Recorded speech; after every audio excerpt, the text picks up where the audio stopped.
strategy for approaching these type of equations is to identify the last operation performed and undo it by performing the opposite operation. So if we're doing multiple steps, such as using the multiplication technique or the subtraction technique, we need to know which one to do first, and it actually does matter. So after you've identified the last operation performed and then perform the opposite operation, you'll be left with a one-step equation that you can solve just as you have previously. Think of it this way. If you made a pile of bricks and you want to get to the brick on the very bottom of the pile, you're going to remove the top brick first. And that was the last one that you put down. So if you're trying to get to the variable on the bottom of the pile, you have to think about how the equation was built, and the very last thing that was done is the easiest to undo. It's the easiest one to take off the top. The best way to understand this is to look at an example. 4x minus 22 equals 4y minus 22 equals 73. So 4y minus 22 equals 73. Now, I need to first identify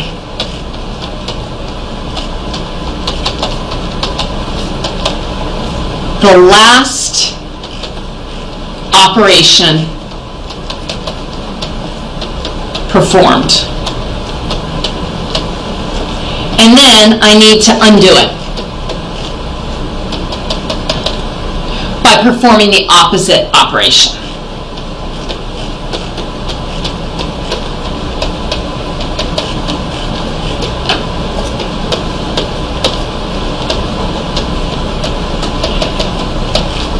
The way you can figure out what the last operation performed is to think about, if someone were writing this equation, how would they have gone about it?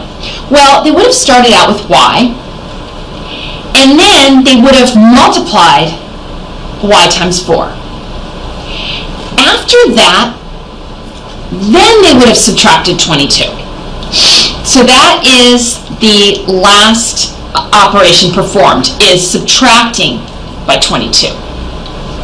If they had gone about it the other way, for example, start out with y, then subtracted the 22, and the last thing they did was to multiply by y, it would have looked like this. But it doesn't. Therefore, this is how the equation was approached. The last operation performed was to subtract 22. Therefore, the first thing I'm going to do is undo that operation. And from previous lessons, using the addition principle, you know that what you can do is to eliminate this negative 22 by adding 22 to both sides. Not forgetting that it has to be done to both sides. Okay, once I do that, that leaves me with 4y equals 95, and we're back to something that's familiar. This is now a one-step equation. So after identifying the last operation performed, then you undo it by performing the opposite operation, in this case adding 22, and then solve the equation that you're left with, which is a one-step equation. 4y equals 95. Using the division technique that we discussed, you're going to, since we have 4 times y, to eliminate that 4, I'm going to divide both sides by 4. Okay. The 4's cancel out. Y equals 95 over 4. And that can be further simplified, but right now we're just focusing on the steps to get us down to the point where the variable is isolated. In example 2, we have z minus 14 divided by 5 equals 13. First thing is to figure out what the last operation performed was. Again, I look at this as if I were going to write the equation. If I was writing this equation, I would take z, subtract 14 from it, and then divide by 5. Therefore, the division was the last operation performed. And I know that because if I would have divided first, it would have been z divided by 5, and then minus 14 would have been over there separately. So since division was the last operation performed, I'm going to perform the opposite operation, which is multiplication. And I'm going to multiply both sides by 5. Z minus 14 divided by 5 equals 13 times 5. Okay, the 5's cancel out, yielding z minus 14 equals 13 times 5, and that gives me 65. Z minus 14 equals 65. And in order to eliminate the 14, what I'm going to do is add 14 to both sides. So the 14s cancel out, and I end up with z equals 79. Again, I began with undoing the last operation that was performed, which was division. So I performed multiplication to eliminate the 5's, and that left me with a one-step equation. Z minus 14 equals 65. I added 14 to both sides to isolate the z, and I got a solution of z equals 70. Example 3 is another word problem. 3 consecutive numbers have a sum of 66. Find the numbers. When you look at this, you might at first think, well, I need 3 variables, but you actually don't, because 3 consecutive numbers have a very defined relationship. 3 consecutive numbers could be, 1, 2, 3, 8, 9, 10. Each one is one more than the previous. Therefore, if I let x equal the first consecutive number, then the second consecutive number would be 1 plus x. The next number would be 2 plus x. So the same idea, if I had 1, 2, and 3 as consecutive numbers, x would be 1. The next number 2 is 1 plus 1. The next number 3 is 1 plus 2. So 3 consecutive numbers can be represented this way. So I'm going to let x plus 1, and x plus 2 represent 3 consecutive numbers. Next, I've got my variables. I need to translate the equation, and it says 3 consecutive numbers have a sum of 66. So they have a sum. I need to add these 3 numbers. X plus 1 plus x plus 2 have a sum of 66. So I'm adding them together, and when I add these up, they're going to total 66. Simplify this equation by adding the x's. That gives me 3x,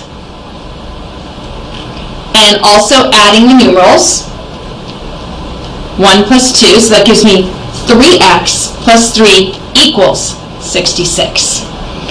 In order to simplify this, I'm going to need to isolate the variable x, and I look and I have 3x plus 3. To get rid of the 3, to move the 3 to the right side, I'm going to perform the opposite operation. 3x plus 3 minus 3, subtracting 3 from the right side as well, will yield 3x, 3's drop out, equals 66 minus 3, which is 63. Okay. Now I need to also remove the 3 that is being multiplied by x, and I'm going to do that by dividing.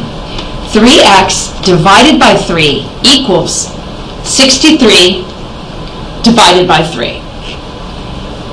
The 3's cancel out, and I get x equals 21. Therefore, if x is 21, then x plus 1 is 22, and x plus 2 equals 23. So the numbers, the 3 consecutive numbers are 21, 22, and 23. Okay, so this next example looks pretty complicated, but we're just going to take it one step at a time. 2z plus 7 minus 5 plus 4 equals negative 27. So the last operation performed was to add 4. Therefore, we're going to start by subtracting 4 from both sides to eliminate that 4 and to isolate the variable.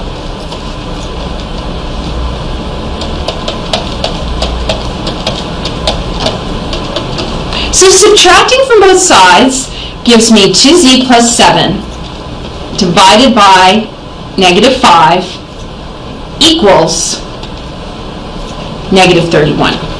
The next step is to multiply both sides of the equation by negative 5. And remember, you have to multiply by a negative 5, not a positive 5.